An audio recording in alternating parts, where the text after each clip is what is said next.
Hi there, I'm Chris from Good Enough Scenery, and in this series I'm showing exactly how I made the desert-themed modular wargaming board for the Jedi Archives. So in video 1 I started with the simple materials you're seeing in front of you, and I turned them into the base boards, which every single one of these tiles is, the foundation of. Now in this video I'm going to show you how I made what I call Hill A, which is this one here. Now it obviously starts with 4 base tiles, but here's how I did the rest of it. So our design is going to be within this space here. I'm thinking about where it's going to be split roughly, working roughly along that line. In which case this is going to come along, so our split line is going to be there, and it's going to cut itself. But that's what we're going to be aiming for, an upslope here and an upslope there. Right, in terms of cutting this out, I'm going to cut out this block first and then I'm going to sculpt this. So and then once you've put a bit of a score in it, you can just snap it. Which I can tell you for free is very satisfying. I'm going to do the same thing. Anything you cut off of any of these, with the exception of maybe things like that, keep, because they can be so useful for further details. Okay, so turn this on, and this should just almost make this just act like it's not even there. So trying to loosely follow this line, and I can change the angle on it to create different feels to it, and I'll come out just there, just so you can see. Keep these bits, and hopefully you can see already that's really starting to look like a rocky kind of surface. So I'm going to go around the rest of it in exactly the same way. And here's a reminder of what we're heading towards. So Hill A is the one at the back there. Currently all 4 pieces together, but as you can see, you can turn it so one of the pieces in the corner, a couple of side pieces there, and then the final bit will go in another corner at the end. If you like this sort of content, then please subscribe to the channel and you will see exactly how I make all of this, and consider my membership if you want to see bigger projects. So I'm going to add some more kind of ridges and cut out of it, so but you can start to see what this could look like.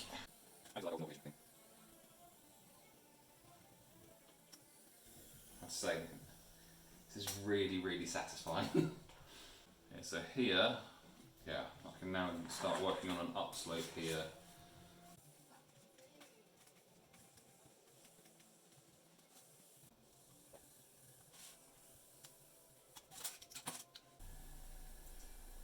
Go past vertical. If I do a little angle like that, hopefully it'll be an overhanging ridge, which would be kind of cool.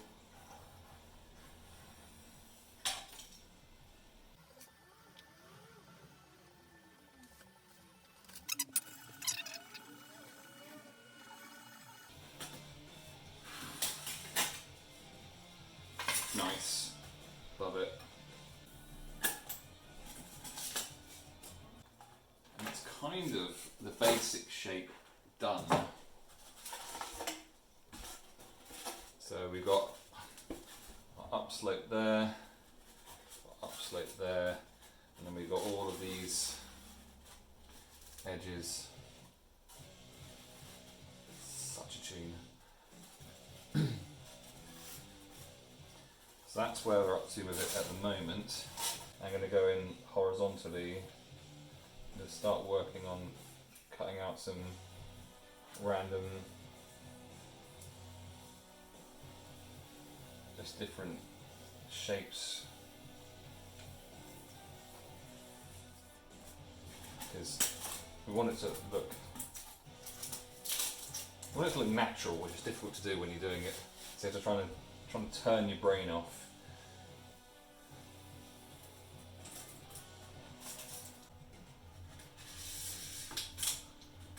You get these very, I've been doing the research, these very kind of naturally forming straight ridges.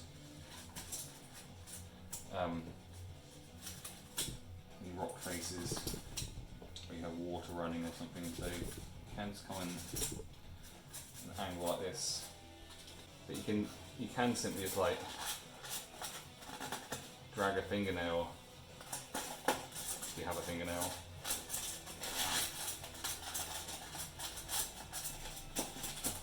On the top, that's going to have sand on it, so we don't need to worry too much about what that looks like. I'm going to be doing some other work on it as well in a bit. That's pretty close to done, I think. I think I'm gonna cut it into its pieces, and I can make adjustments if I need to. So much crap everywhere. So at this point I'm now dividing it into the 4 parts that it needs to be in to go onto the modular tiles. Now I would not recommend that you do it how I'm doing it here. This was an absolute bodge. I don't know why I did like this. It turned out okay, but do not do it like this. Cut it with a knife, carefully and straight.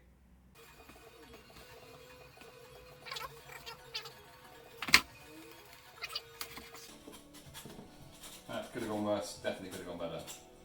So we have the basics of our first hill cut into 4 here, and then I've found 4 tiles which go together nearly nicely. These are some of the scruffy ones, so there's one with a jagged edge here and here. So we're going to make that the inside part of that that's going to be hidden. Now to stick these down, I'm going to be using just some very cheap clear glue. And what I'm going to do is I'm going to paint the entire surface with this glue, which is going to do 2 things. It's going to help glue this down to that, but it's also going to seal the surface for painting as well. A bunch straight on there. Okay, with that now done, we can position these nicely together. So we've got our as close to perfect alignment as we can, and then we're going to put these on top. Now I've done these in a specific way to cover up as many things as possible, so these will, you've got plenty of working time with this, so you don't have to rush it. But essentially you want to bring these 4 corners together, and then we want to make sure that the lines here line up with the lines there. Once they're all joined up, you can just leave them to dry. Dry, just probably with a bit of weight on it, like that. So I've gone through the offcuts of the cutting the big piece out, and I've taken these bits which are a little bit chunkier. And what I'm going to do with these is just cut some rock pieces. So trying to make them probably more somewhere between rounded and angular, if that's even possible, because they're opposites. But I mean something like that. So just I've just quickly done a couple there, and there was one here which I like the shape of there. So I'm going to make a whole bunch of rocks like this. So I've done the same thing to the top here, where I've just covered it in this this glue, which is going to seal it, but we're also going to take advantage of that by having some rocks stuck down at the same time. So these are the ones I just cut out a minute ago. We have a whole pile of them, as you can see, and nothing particularly complicated here. So I know that I've got a piece that's going to go here, and I want to keep the centre fairly free and open, but I just think they'd be nice to have a few just stuck down perhaps towards the edges. I'm also going to put some on the lower levels as well, but just creating little scattery bits of cover. But I'm going to have these taller ones as kind of optional, as opposed to, yeah, that definitely has to be there. Just because the more variety we have, the more modular it is, the more you can get out of the board. But I think something along the lines of that will be good. Towards the bottom here, where that is starting to look a lot more like it's actually going to be, and then it's coming together. I like it. So I'm just going to quickly add a base coat of some sandy coloured paint. To be quite liberal with this, it is just a base coat. Paint the whole thing, which will take a little while, but the next next time you see this, it will be sandier. Nothing complicated here, I'm just literally painting it. It's all going to get covered with flock and sand and stuff anyway, but yeah, I want to get a base coat on underneath. I'll show you what I'm going to try and do to just bring a bit of life and colour to this, because we could just paint it all completely sandy and it would look okay, but in all of the flat areas they're going to have actual sand flock type stuff on them. When you look at rock formations, as I have done in desert countries, kind of North Africa, Tunisia, in Nevada, Grand Canyon, it's not just sand colours, there's all sorts of an array of colours in there. So I'm going to try and bring some of that out. So I've got this very bright orange. The idea is that I'm going to paint quite liberally with some of this, as if I'm trying to actually paint it orange. Now there's going to be another coat of the sandy colour going on top of this. So this is not going to be forever. I'm just going to pick out a few different areas. So how it looks now at the moment is not how it's going to look finished. So I'm going to do that with orange, I'm going to do that with red, I'm going to do that with brown, and I'll show you what it looks like once I've done all of them, but I'm going to do one colour at a time. I'm not sure in which university it would be interesting for you to watch me cover the flat surfaces in glue, but it's not this one, so I've spared you that. So just a little tub here with some gritty sand in it. I don't want fine sand, I want gritty sand. And I'm just going to sprinkle this over all of the flat surfaces, which is slightly more interesting than me putting the glue down, but not a lot. So basically I'm going to do this across the whole thing. Most of it won't stick, but that's fine. It's like when you used to do glitter things as a kid, and you just tip it up at the end and some of it falls off.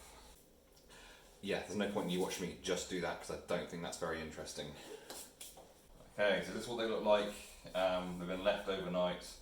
My suspicion is that roughly 80% of this sand is going to fall off, but we're going to see what it looks like and take it from there. So let's go for it.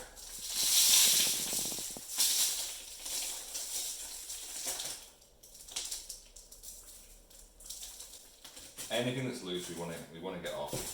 In terms of providing a base, that's looking about as we want it to, really. So all I did with this is, so I put the glue base down, I put the sand on top, and then I sprayed some isopropyl alcohol on the top, which breaks down the bonds within the glue and just allows it to kind of set harder. So yeah, if all of them are like that, then I'll be pretty happy. One of our tiles with the sand done and the paint here is dry. So the plan here is just to literally take some sandy coloured paint, and we're going to paint straight over all of it. We're not going to paint the sand, but we are going to paint over all of the rocky surface. The hope being that the oranges, the reds, the browns that we put on earlier still shows through, so it looks like seams of rock. It might look terrible, but we'll find out. Like the bits here, that's get painted over. Yeah, essentially I'm just going to be doing this, and I'm going to be painting all of the edges with exactly the same paint, just to make them look all kind of hopefully nice and neat. So obviously I did the same painting scheme across the whole of the board, and then I put it together and this is what it looked like. Now I'll be honest with you, I wasn't particularly happy with the colour because all of the effort I'd gone to had been kind of sucked, the life had been sucked out of it by the blackness of the foam, and it ended up just looking a little bit brown and drab. So I made the rather drastic decision to paint every single rock surface white. So this is what the rock looks like with the white added to it. Looks a little bit mountainous for my liking at the moment, but we are going to correct this now.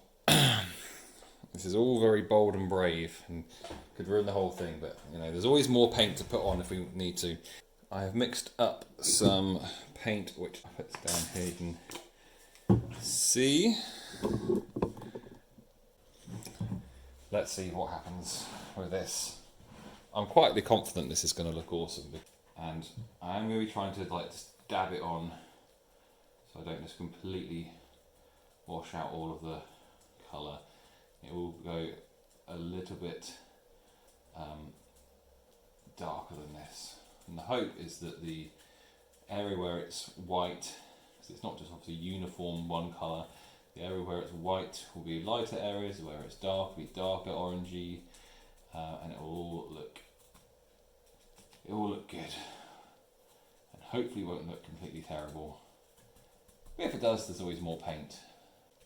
So I'm going to do this on every single one. The next thing I'm also going to do is I'm actually going to paint the sand. This has been sealed in place to a degree with not too much paint on the brush, so that it's going to sweep some of the stuff up.